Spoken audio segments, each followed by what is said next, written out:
नमस्कार मोर प्रिय श्रोता बंधु माने आज आसतु आरंभ करिबा गोटे कविता जार ना रही बापा। किपरि लागिला लाइक शेयर मतामत निश्चिंत जणाइबे। एठी मनीष दिन तमाम घोड़ा दौड़र घोड़ा साजिछि। एठी मनीष दिन तमाम घोड़ा दौड़र घोड़ा साजिछि।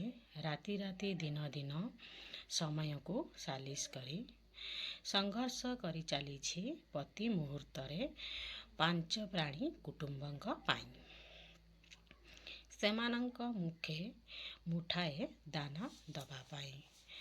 सेमानंक मुखे मुठे दाना दबा पाई।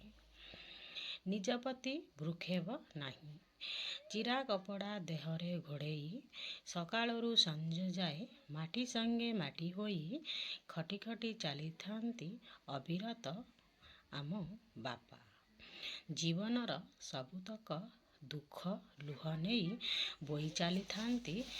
जीवन संसारर बोझ सी आउ केही नुहंती, सी होउचंती आम बापा। आपण माने जदि आपण मानकर बापा माँ को सेतिकी भल पाउथिबे ताहले बापांक पई निश्चिंत लाइक टिए शेयर सब्सक्राइब अवश्य करिवे। जय माँ मंगला रहुची। नमस्कार।